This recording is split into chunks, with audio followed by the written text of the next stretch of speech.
선생님 안녕하세요. 네, 안녕하십니까. 오늘 연이어서 방송을 하시네요. 네, 선생님 출연해 주셔서 감사합니다. 앞서 오영국 선생님하고 경제호랑이 선생님 나와셨던 방송 잘 봤습니다. 네, 감사합니다. 많이 오실까 모르겠어요. 방금 방송을 해서 예. 알림이 갈까 모르겠네요. 좀 기다릴게요. 네. 자꾸채우님 어서 오세요. 알람이 갈지 모르겠습니다. 요즘 심란한 뉴스가 너무 많아가지고 뉴스가 너무 쏟아지는 것 같아요. 진짜 너무 짜증나요.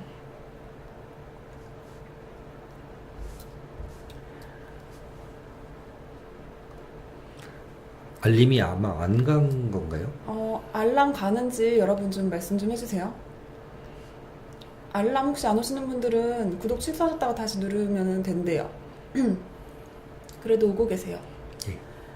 모두 어서 오세요. 제목이 또 너무 센가요, 선생님?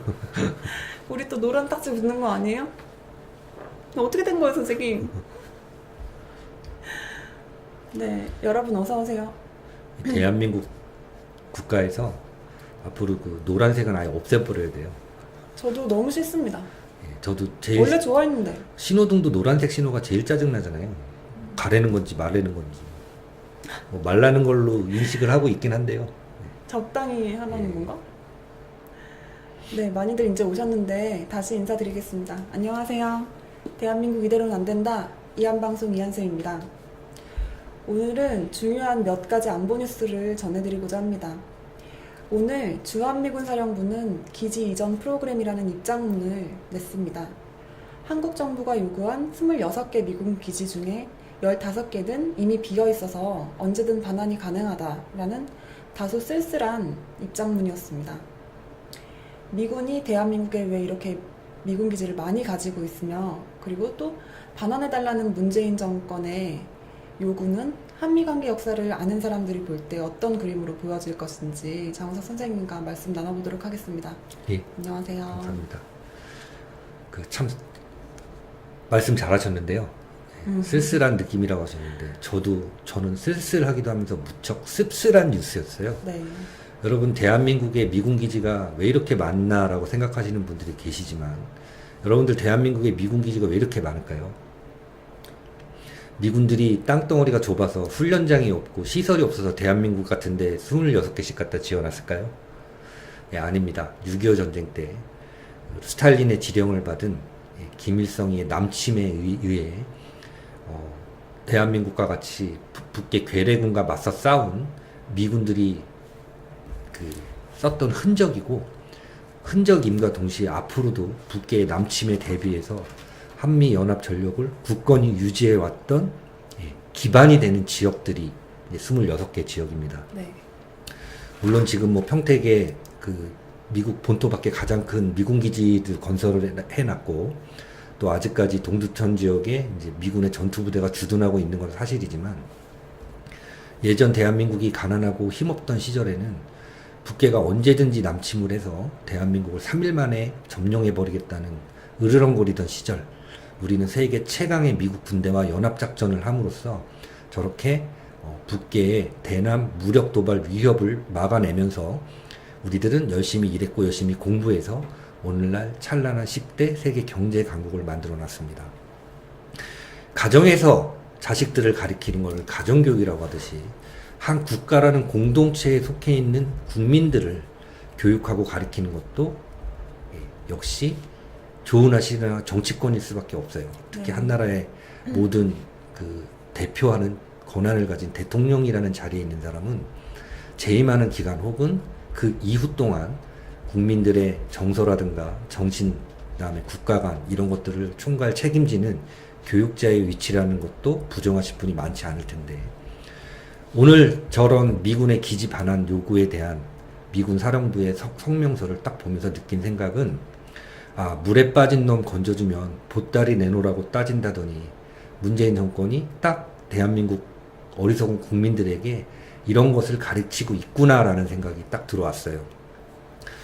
여러분 대한민국 1961년 5.16 혁명이 났던 당시에 1인당 국민소득이 얼마인지 아십니까? 이한ten 대표님. 85달러였습니다. 85달러. 네. 6.25 전쟁이 끝났을 때 당시 전 세계 132개국 중에 인도 다음으로 가난한 게 대한민국이었어요. 자, 요즘 국민소득 뭐 3만 달러, 뭐 2만 달러 이렇게 뭐 만 단위로 얘기를 하는데 1961년도에 국민소득은 85달러였습니다. 자, 그뿐이 아니에요. 해방이 되고 나서 1946년도부터 78년도까지 네.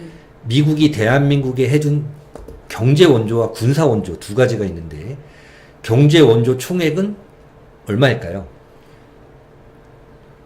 60억 달러입니다. 1946년부터 1978년까지 이 경제 원조라는 건 말이 원조지 거지들한테 동냥한 거나 마찬가지예요. 그러면 46년도부터 78년도까지니까 그 오랜 기간 동안 뭐 대한민국에 60억 달러가 뭐가 많아라고 말씀하시는 분들이 계실지도 모르겠지만 같은 기간 미국이 아프리카 전체 국가에 원조한 총액이 69억 달러였어요. 네. 그럼 대한민국이 뭐가 이뻐서 저렇게 아프리카 전체에 육박할 만한 경제 원조 비용을 주었으며 같은 기간 동안 미국이 대한민국에 대한 군사 원조는 90억 달러였습니다. 90억 달러. 여러분들 6.25 전쟁이 휴전이 되고 5.16 혁명이 일어나기 직전까지 대한민국 전체는 주로 뭘 먹고 살았는지는 이한방송에 여러 차례 말씀드렸어요. 매년 10억 달러에 이르는 미국의 무상 원조였습니다. 돈을 10억 달러 준 게 아니라 생필품을 10억 달러 줬어요. 이 10억 달러 안에는 앞서 말씀드린 군사 원조, 경제 원조, 물품이 포함되어 있었는데 무기, 탄약, 유류, 그 다음에 일부 식량, 그 다음에 지금 나이가 70이 넘으신 분들은 기억하실 텐데 분유가루, 그 다음에 운동화 이런 것들 미국에서 무상 원조로 매년 10억 달러씩 해주다가 미국이 더 이상 이 원조를 못하겠다, 줄이겠다라고 하면서 발생된 국가 이기의 결과물이 4.19 혁명이었고 또 그거에 대한 해답을 내놓지 못하고 적화 세력만 드러난 그 4.19 혁명 이후 상황에서 나라를 정상화 시켜보겠다고 났던 것이 바로 5.16 군사혁명이었어요. 그런 여러 가지 면을 살펴보면 그 기간 동안 우리는 미국의 이런 막대한 원조 플러스 같은 기간 동안 일본의 어떤 청구권 협상에 의한 10억 달러, 20억 달러, 그 다음에 미국에 또 우리한테 이자 없는 차관으로 또 20억 달러를 따로 꿔주기도 했습니다. 이런 걸 기반으로 대한민국이 성장했고 또 직접적인 군사 원조 이외에 돈으로 포함되지는 않지만 여러분도 아시지만 그 카터 대통령 때까지 미국의 세계 전투사단이 한반도에 주둔하면서 대북 억지력을 펼쳐주었고 그 다음에 미국 다음으로 1975년도 이야기인데 F-4D 팬텀 지금은 이제 사라져가고 있는 미국 다음으로 그 가장 최신의 전투기라는 팬텀을 대한민국에 미국 다음으로 배치를 해주기도 했습니다. 물론 대한민국의 월남전 찬전이라든가 이런 것들이 있었지만 1인당 그 기간 동안 가격을 환산해 보니까 1인당 약 600달러의 미국의 원조를 받은 거예요. 경제 원조를. 그러면 지금에 와서 야 600달러밖에 안 되는데 뭐 빚을 졌다고 이런 얘기를 하느냐라는 말씀이 있으시지만 지금 아무도 대한민국이 해방되고 나서 78년도까지 있었던 경제 원조 혹은 군사 원조를 말하는 미국인은 아무도 없습니다. 미국인들 중에 상당수는 그 4만 6천 명의 사상자, 그 다음에 중상을 입고 고향에 돌아가서 사망한 사람까지 합치면 5만 6천 명이고 총 15만 명, 연인원 130만 명이 군인이 한국전에 참전해서 앞서 말씀드린 것처럼 5만 4천 명이 직접적인 중상이라든가 사망했고 15만 명이 중상을 입고 평생 지금 불구로 살아가면서 생을 마감하고 계십니다. 올 봄에 있었던 행운의 2달러 운동 때 이한ten 대표님이 현지에 가서 잘 보고 오셨죠. 이렇듯 미국은 엄청난 비용 플러스 자국 국민과 자국 청년들의 희생으로 대한민국을 지켜왔고 이 대한민국 같은 경우는 많은 좌익들이라든가 삐딱한 사상을 가진 자들이 마치 미국이 대한민국에 절대적으로 필요해서 주둔하는 것 같은 이런 논리를 펼치는데 역사를 정확하게 살펴보면 이미 미국은 1949년 그리고 카터 대통령 장시 그 다음에 2002년 여중생 사망 사건 당시 이렇게 크게 3번 적극 철수를 검토 혹은 시행한 적이 있었습니다. 그렇다면 여러분들 지금 미군이 대한민국에 주둔하고 있는 이유는 솔직히 말씀드리면 여러분들 때문에 주둔하고 있는 게 아니라 이승만 대통령이 뿌려놓은 씨에 그 이후 대한민국을 아끼고 사랑하는 몇몇 애국자 분들과의 미국과의 친분 관계 때문에 지금까지 미군이 있는 것이지 여러분들을 지켜주려고 있다는 거에 대해서 저는 동의하지 않습니다. 왜? 100만이 넘는 반미시 그래서 국가가 마비되는 상황을 우리는 이미 2002년도에 겪었었고 그 우방 국가에서는 이례적으로 성조기가 마구 불태워지는 광경까지 미국 의회에 생중계가 됐고 이를 설명하던 한미연합사령관은 눈물을 떨군 적까지 있습니다. 이제 와서 물에 빠진 사람, 지지리도 못 살고 가난한 국가를 친구라고 동맹이라고 원조해주고 도와줬더니 이제 와서 기지 내놔라. 또 기지를 돌려주겠다고 하니까 기껏 한다는 소리가 수백에서 수천억에 이르는 기지 정화 비용은 누가 부담할 것이냐 이런 얘기를 하고 있습니다. 정치인들이 국민을 전 세계에서 가장 호로자식으로 만들고 있는데 이 점을 지적하는 어느 언론인이나 국민들이 없다는 점이 저는 오늘 무척 씁쓸했습니다. 그 다음에 추가적인 군사 소식이 있습니다. 여러분 말 많고 탈 많던 미국 백악관 안보보좌관에 누가 됐는지 오늘 뉴스 보신 분 계실 텐데 오브라이언이라는 대통령 특사고요. 이 사람이 담당했던 업무는 인질 협상을 담당했던 사람이에요. 왜 그런 분이 되셨죠?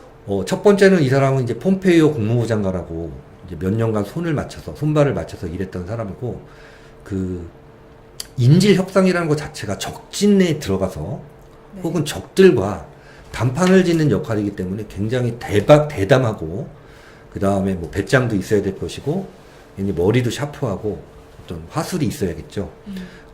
다른 것보다도 폼페이오가 주도하고 있는 지금 대한반도 대북 정책에서 네. 폼페이오 멤버가 이렇게 안보 보좌관이 됐다는 게 대한민국 입장에서는 다소 좀 희망적인 일이 아닐 수 없습니다. 지난번에 맥그리거 예비역 대령이 될까봐 걱정했는데 참 다행이고. 인질 특사라고 써있네요, 기사에. 그 다음에 이제 오늘 또 충격적인 뉴스 하나는 충격적인 뉴스라기보다도 제가 볼 때는 오히려 다행인 뉴스예요. 존 루드라고 미 국방부 정책 담당 차관이 네. 오늘 어떤 발언을 했었냐면 북계 미사일에 대한 방어 역량을 강화해야 되는데 방어 역량뿐만 아니라 원점 타격을 동시에 수행하는 방향을 모색해야 된다. 적극적으로 그런 얘기를 했어요. 여러분들 원점 타격이라는 말 우리 박근혜 대통령 시절 많이 들어보셨죠? 이명박 대통령 시절 많이 들어보셨을 겁니다. 그때만 하더라도 대한민국이 북이 대한민국에 대한 의지만 보이더라도 도발 원점을 타격하겠다는 강력한 의지를 갖고 그게 다시 말하면 나라를 지키겠다는 의지, 체제를 지키겠다는 의지, 더 나아가 자유 대한민국이 주도로 한 한반도 통일을 이렇게 역설했던 건데 이 정권 들어서는 이제 거꾸로 흘렀죠. 어떻게 하면 북계에 이 나라를 바칠까? 어떻게 하면 미국을 나가게 해서 이 나라를 지들이 생각하는 조선시대와 유사한 공산 왕조 국가로 만들까? 고민하는 애들이에요. 이런 상황에서 북계가 지금 꼼짝이라도 한다면 미사일을 요격하는 거에서 그치지 않고 우리가 당시 이명박 대통령, 박근혜 대통령 시절에 언급했던 원점까지 타격해 버리는 것을 적극 검토하겠다라고 얘기한 것은 앞으로 미국이 북계를 어떻게 대할지 시사하는 바가 굉장히 큽니다. 그 다음에 여러분들 뉴스 한 가지를 제가 추가적으로 더 보내드리자면 그저께 이제 우리 이한방송 제가 실시간 방송을 하는 시간에 굉장히 좋은 일이 하나 있었어요. 사진 한번 띄워봐 주시죠. 그 항공 지도입니다. 뭐지? 그 비행기 나오는 예. 자, 요게 제가 좀 어제 아침 새벽에 제가 좀 다운받아 놓은 건데 괌 앤더슨 공군기지에서 떴던 B-52 폭격기하고 그 다음에 공중급유기 이 두 대가 여러분들 보시면 알다시피 일본 먼 바다, 일본 번바다 태평양 쪽, 다시 말해서 소련의 캄차카 반도 부근까지 갔다가 돌아 내려오는 그런 항적을 에어크래프트 스폿에서 이제 보도를 했습니다. 네. 여러분들 저런 비행 코스가 현재로 봐서는 북계와 중국과 러시아가 가장 싫어할 만한 비행 코스예요. 왜요? 여러분들 보시면 아시겠지만 예전에 B-52 폭격기는 네. 뭐 목표물 상공에서 떨어뜨리는 관속 유도 방식의 폭탄을 주로 썼지만 지금 여러분들 예측을 해보자면 최첨단 스마트 폭탄이자 핵 탄두 장착이 가능한 스텔스 크루즈 미사일을 투하할 가능성이 가장 큰데 네. 이 미사일의 유효 사거리가 2000에서 2500km예요. 그럼 여러분들 보시면 아시겠지만 북계라든가 중국 이런 데 굉장히 위협적이었겠죠. 또 한밤중에. 더군다나 공중급유기까지 한 대 같이 나란히 저까지 올라갔다 내려왔습니다. 저거는 바로 뭐냐 하면 미국이 드디어 참을 만큼 참았다. 이번에 뭐 평양에 와서 회담하든지 말든지 북계 애들이 똥배짱을 내미니까 네. 트럼프 대통령이 갈 이유가 없다고 잘라버렸죠. 네. 네. 자, 틀림없이 미국이 제시한 시간표는 이달 말일까지입니다. 북계가 지금 뭔 짓을 하든지, 그 다음에 최근에 전략정찰기가 수도권 상공을 그저께도 비행했다고 말씀을 드렸는데, 이런 여러 가지 종합해보면 북계의 도발 징후가 지금 굉장히 가까웠다고 하는 시점에서 국민들이 정신을 차리고 총화 단결해야 되는 시점에 정치를 해서 정치라는 수단을 통해서 정권을 잡은 종북과 비리 덩어리들이 국민을 호로자식으로 만들고까지 있습니다. 여러분들 이런 사태를 어떻게 받아들이고 또 한미 동맹의 역사를 아는 전 세계 수많은 눈들이 있는데 지나간 시간 동안 미국이 우리한테 경제 원조, 군사 원조, 그 외에 대한민국에 기술 제공하고 한국의 인재들을 미국에 데려다가 공부를 가르쳐서 그 인재들로 하여금 대한민국이 성장하는 토대가 됐었고, 또 지금은 대한민국에서 생산하는 주요 공산품들을 미국이 사줌으로써 이렇게 세계 경제 강국이 되는데 굉장히 중요한 역할을 해온 미국에 대해서 미군 기지 빨리 내놔라. 그 다음에 내놓는 것도 중요하지만 청소해놓고 가라. 라고 땡깡을 부리는 문재인 정권과 이에 대해서 아무 말이 없는 대한민국 국민들이 한미동맹의 역사를 아는 이웃 국가라든가 주변국들에게 어떠한 시선으로 비춰질지는 여러분들 스스로 판단하시기 바랍니다. 하도 똑똑하고 유능한 분들이 많은 세상이라서 제가 일일이 말씀드리지 않겠습니다. 어떤 눈으로 비출지 여러분들 스스로 한번 비춰보시기 바랍니다. 이렇듯 나라만 적화를 만들고 있는 게 아니라 성실하고 예의 바른 국민 전체를 호로자식으로 만들고 있는 게 바로 문재인 정권입니다. 맞습니다. 그 문정인 씨가 베이징에서 그런 얘기를 했더라고요. 옛날에는 예전까지는 그 미국이 한일 간의 중재자 역할을 해줬는데 예. 이제는 중국이 그 역할을 할 때라는 얘기를 했더라고요. 보니까. 저는 그 얘기가 그냥 그렇게 들리네요. 뭐 일식하고 양식을 많이 먹었는데 이제는 중식도 좀 먹어야겠다 그런 식의 개소리로밖에 들리지 않습니다. 아니 별 무슨 의미를 두고 싶지 않은 근데 얘기네요. 뭐 자주국방 하고선 뭐 그렇다는 사람들이 또 왜 중국 가서 저래요? 사람 자체도 기분 나쁘지만 기분 나쁜 사람이 뱉어내는 말까지 신경 쓰고 살기에는 쏟아지는 뉴스가 너무나 많은 세상입니다. 예. 별로 신경 쓰실 필요 없어요. 선생님 예. 뭐 하나 더 준비해 주셨잖아요. 어떤 그 거였죠? 사진이요. 아, 그것 좀 보여주시죠. 네. 아, 그 다음에 제가 깜빡 잊을 뻔했는데요.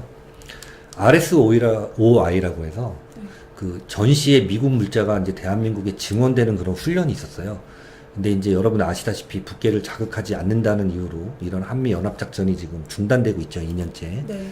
근데 알고 보니까 최근에 일본 큐슈에서 스시마를 거쳐서 부산으로 그 전시에 일본에 있는 미군의 전시 물자가 네. 증원되는 훈련을 미일 연합훈련으로 처음 실시했대요, 올해. 네. 근데 여러분들 보시면 알겠지만 그 일본 큐슈 지방에 있는 후쿠오카에서부터 중간에 있는 스시마, 이 부산까지는 직선 거리가 280km고, 그다음에 스시마 섬의 최북단에 있는 히타카스 기지로부터 부산까지는 49.5km밖에 안 돼요. 네.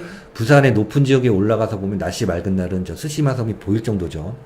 이렇게 우리 눈 코앞에서 미국은 적극적인 대한반도 방어를 위한 미국과 일본의 연합 네. 작전을 벌이고 있는데 이 대한민국 땅에서 벌어지고 있는 이러한 망국적인 폐륜, 호로 행태를 보면서 맞습니다.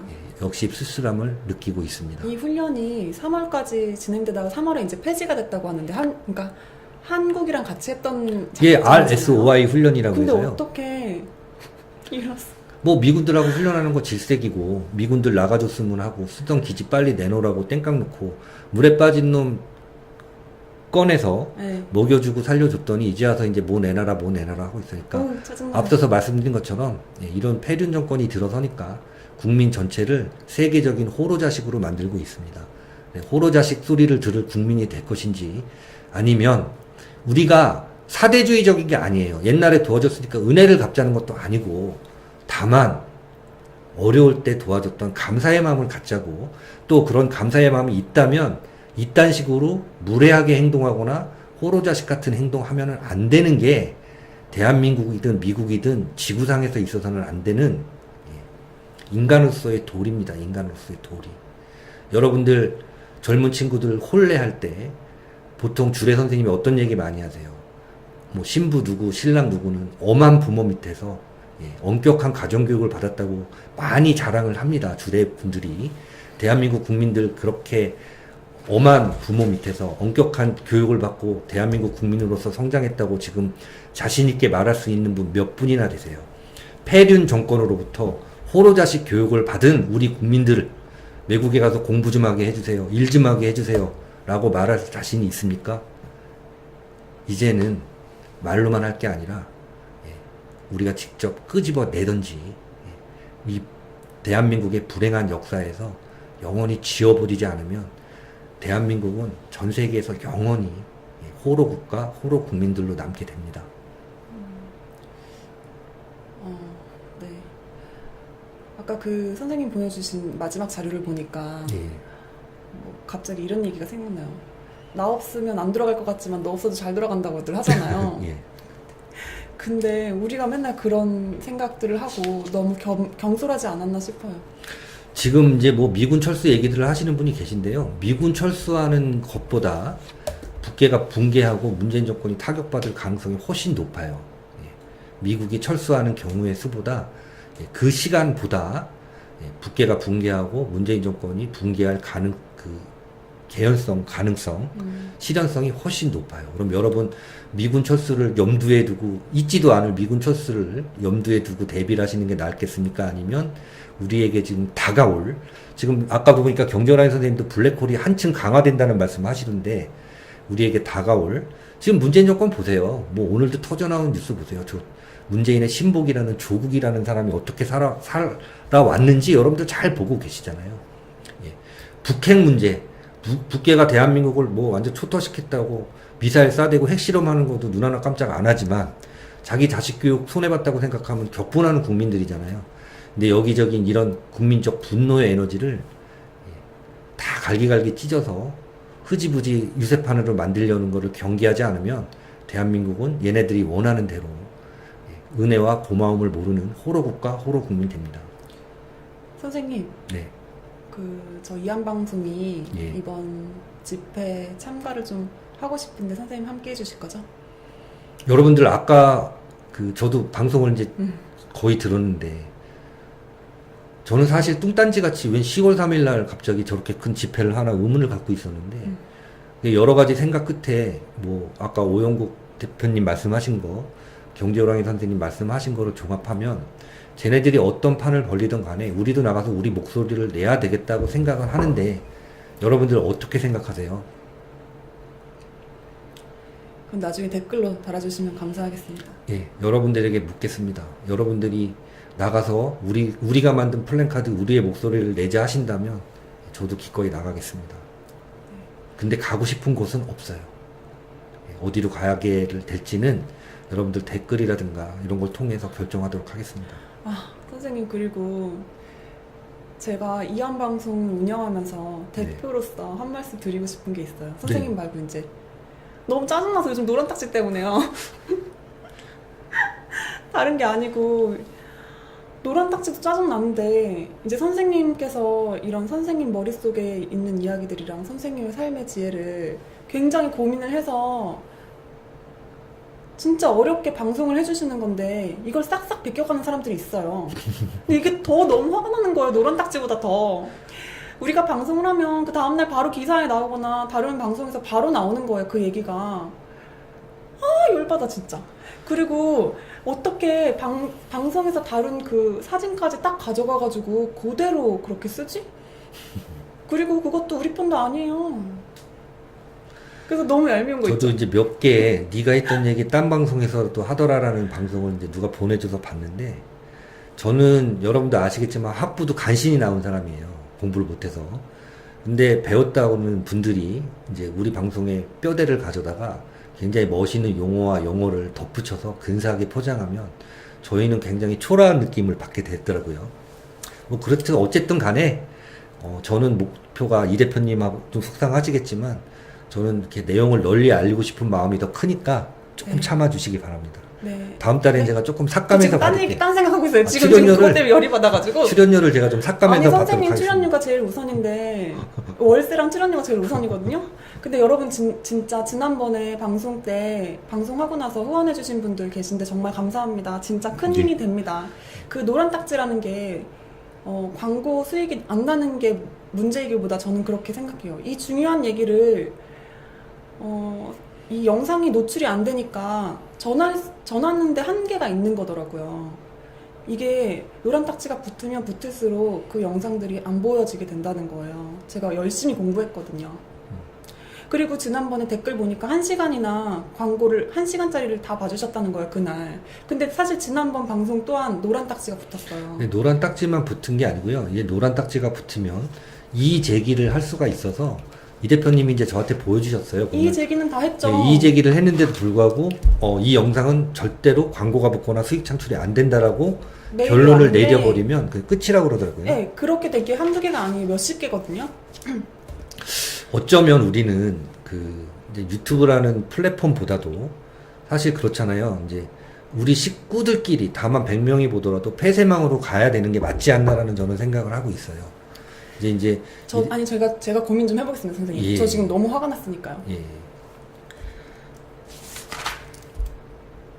그래서 정말 여러분 정말 감사합니다. 진짜 저는 이렇게까지인지 몰랐는데 이게 우리 방송만의 문제가 아니에요, 지금. 그리고 다른 채널들도 다들 고생을 하시는 것 같은데 그 이유는 잘 모르겠어요. 정확한 이유를 말을 안 해주니까 그걸 개선하기도 어렵고, 선생님이나 저는 욕설을 사용하지가 않잖아요. 욕설 사용하는 것도 아니고 뭐 선정적인 이야기를 하는 것도 아닌데 이 기준이 애매해서 뭐를 바꿔야 되는지 잘 모르겠어요. 네.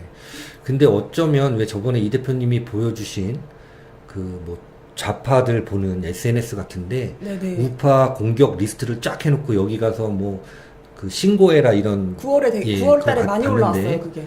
어찌 보면 저것도 우파 쪽에 계시는 변호사님들이 적극적으로 보면 영업방해거든요, 저거는. 예, 남의 어떤 방송이라든가 영업을 방해하는 거기 때문에 저게 고의적으로 저런 거라면 법정 대응을 할 수 있을 텐데 아직까지도 법조계 우파 법조인들이 아직까지 별 말씀이 없으신데 이게 점점 심각해지는 것 같더라고요. 이제 이 대표님도 아까 낮에 저한테 카톡으로 보내주신 거 보니까 제가 웬만하면 안 하는데 좌파 사이트까지 갔잖아요. 예, 걔네들을 아주 조직적으로 어느 이제 방송을 리스트를 뽑아놓고 여기 가서 신고를 해라 그런 이제 글들이 있었어요. 요즘에 최근에 더 심해졌어요. 근데 이게 마지막 그 막바지가 아니라 막바지라서 더 그렇지 않나 싶거든요. 선생님은 어떻게 보세요? 그렇죠. 이제 모든 게 막바지예요. 제가 보면 지금 우리나라에 있는 적들이 네. 우리가 지금 당장 우리 손을 봐야 될 적들이 이제 종북 세력, 그 다음에 정치 제비족들 있잖아요. 박근혜 대통령 탄핵 세력.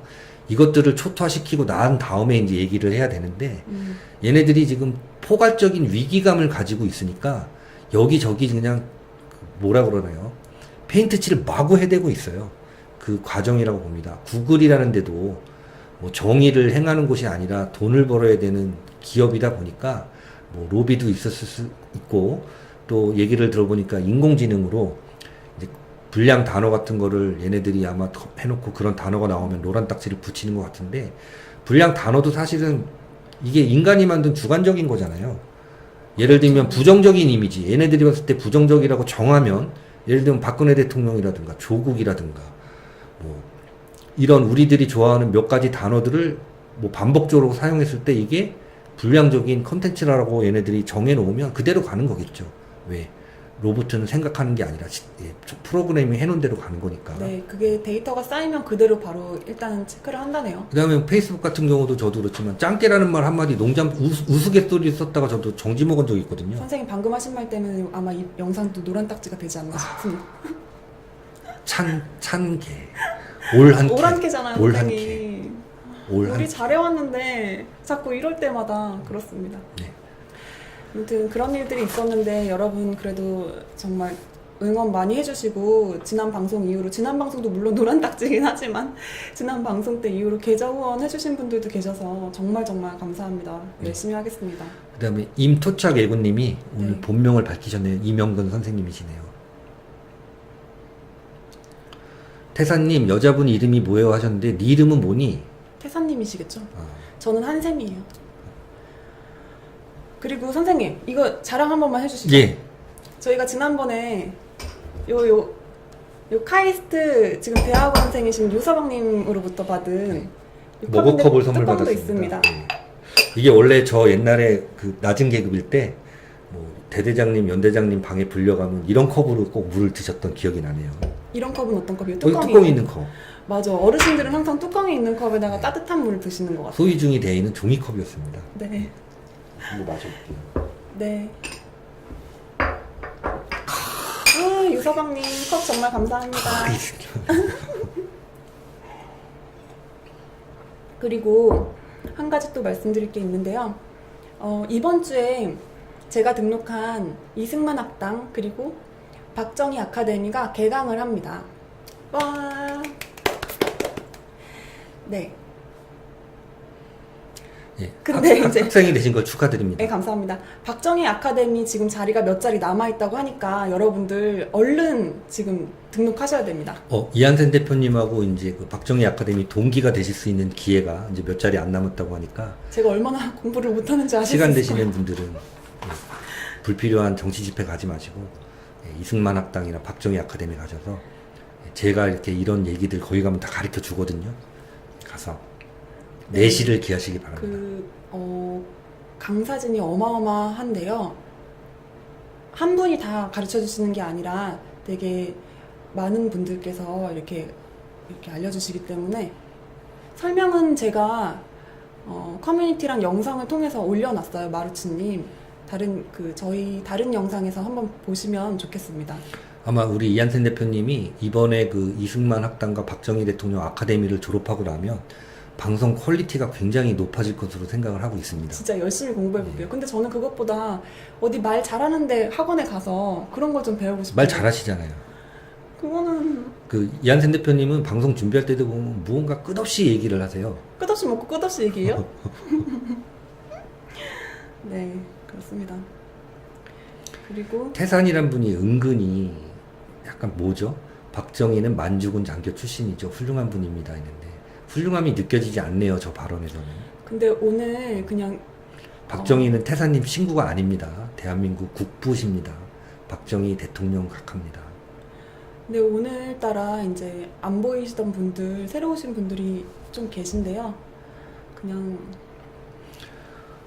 구텐베르그 님이 박정희 대통령 아카데미 등록 방법 가르쳐달라고 하셨는데요. 홈페이지가 있어요. 예. 박정희 대통령 기념재단 홈페이지에 가시면 네, 거기 바로 나왔다. 예, 아카데미 등록하는 화면에. 방법이 나옵니다. 네. 자, 그러면 오늘 제가 드릴 말씀은 다 드렸고 이한택 대표님부터. 선생님. 예. 그 집회 예. 만약에 하게 되면 저 부채 나눠드려도 되죠? 네, 그럼요. 이한택 대표님 자산인데. 네, 그럴게요. 그러면 오늘은 2부는 없고 오늘은 간단하게 그래도 30분 정도밖에 안 됐네요, 선생님. 좀 아쉽지 않아요? 근데 앞에서 오늘 오영국 대표님도 멋진 말씀을 해주셨고 네. 저는 오늘 이 얘기가 되게 급했거든요. 예. 이게 오늘 지나면 또 국민들 기억력이 우리는 하루잖아요. 그리고 이제 어떤 분이 태극기 집회에서 연설하는 걸 보니까 내가 이 태극기 다시 말해서 이 우파 운동을 십몇 년 하면서 누가 간첩이고 누가 회색 분자를 다 안다 이렇게 말씀하시던데 저는 그분보다 조금 더 알아요. 누가 돌대가 된지도 저는 압니다. 네, 안 가르쳐 드리겠습니다. 선생님은 너무 아는 게 네. 많아가지고. 네. 근데 선생님 저는 좀 그래요.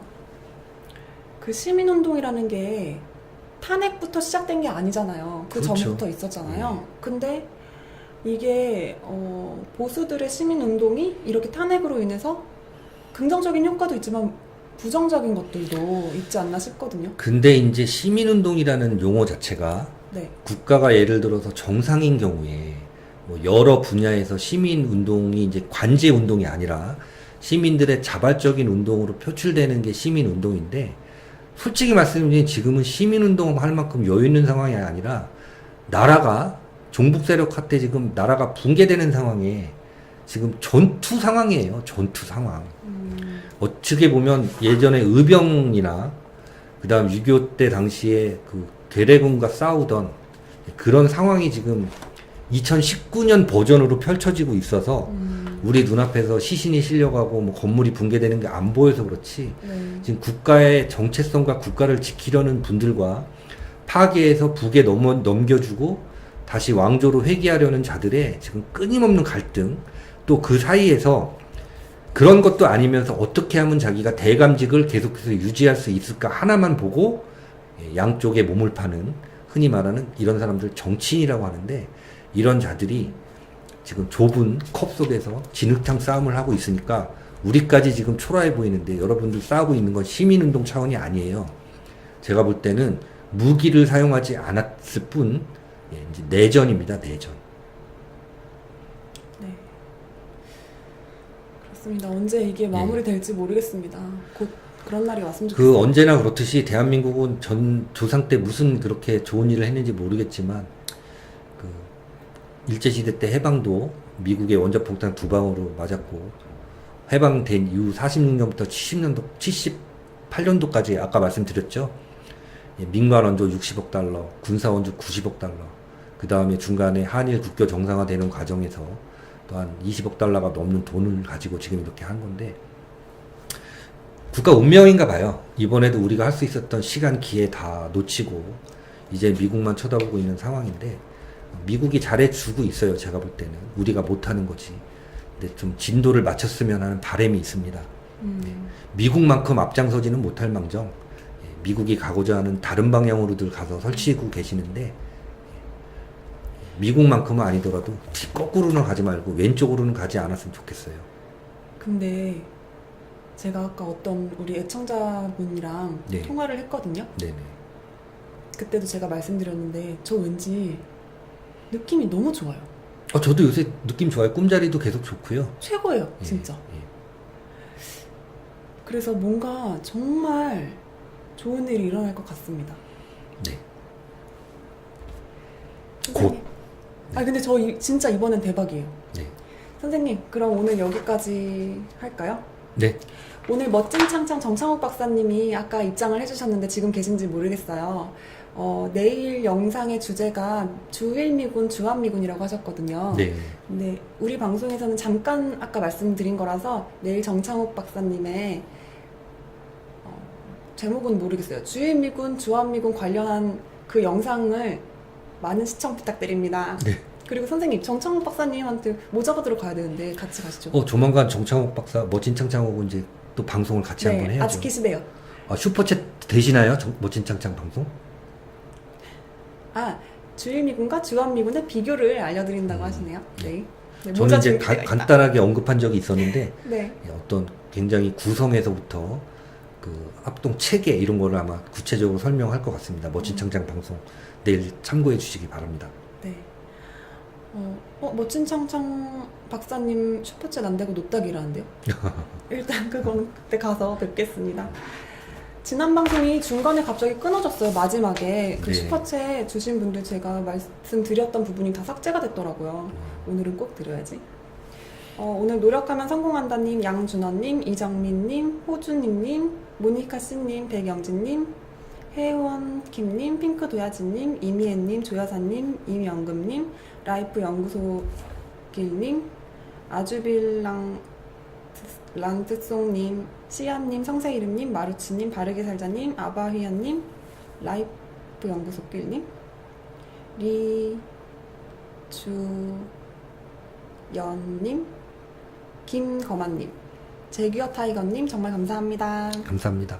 그 다음에 아까 잠깐 보니까 뭐 친일파 뭐 전당들 참수해야 된다 그러는데 제가 친일파 후손들 가르쳐 드릴게요. 그 친일파 그러면 일제시대 때 그냥 대한민국 땅에서 살던 선량한 사람들을 말하는 게 아니라 적어도 이제 그 총독부 참의원이나 헌병 5장 요 정도 되고 그다음에 보국대라고 있었어요. 보국대 옛날에 이제 태평양 전쟁이 한참일 때 집집마다 다니면서 물자하고 인원 차출하던 이 보국대라고 그러는데 그런 사람들 제가 가르쳐 드릴까요? 다 아는데 저는 흑꽃님 궁금해하시는 것 같아서 친일파 후손들 일제시대 참의원을 지내신 사람의 후손 그러면은 그다음에 거기 헌병 5장의 헌병 5장? 딸 그다음에 이제 뭐 그 보국대원의 아들 뭐 이런 사람들 제가 많이 아니까 끝나고 전화 주시면 이름 바로 알려드리겠습니다. 구글에 검색해도 나오겠죠, 선생님? 네, 그렇죠. 여러분 구글에 검색해도 나올 것 같아요. 근데 이제 보니까 아이디가 흑고예요. 왠지 흑스러워요. 그게 무슨 뜻이에요? 흑스러운 건 뭐예요? 백스러운 것도 있어요, 선생님? 네. 안보 보좌관. 네. 아까 뭐였지? 인질특보? 오브라이언 인질 담당 특보입니다. 대통령 특보. 인질을 많이 잡아놓은 거 아닐까 생각이 되는데요. 그랬으면 참 좋겠어요. 예. 네, 그럼 여러분 오늘 정말 감사하고 그리고 자발적 시청료 주시는 분들 다 모두 정말 정말 감사합니다. 해피나눔 해주시는 분들 정말 감사합니다. 그리고 늦게까지 고생해주신 관리자분들이랑 시청해주신 여러분 모두 감사하고 선생님 오늘 출연해주셔서 정말 감사합니다. 네.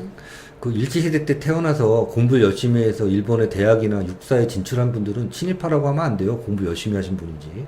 적어도 친일파라면 총독부 참의원 구성원이나 헌병 5장 혹은 보국대원쯤 돼야 친일파라고 하는 겁니다. 그리고 우리 거 베끼시는 기자분들 혹시 내일 기사에 B52 폭격기 그거 나오는 거 아니에요? 저 내일 또 찾아봐야지. 사소한데 목숨 걸지 마시고. 저 약간 소심하잖아요. 여러분 그럼 모두 안녕히 주무세요. 감사합니다. 또 뵙겠습니다. 수고하셨습니다.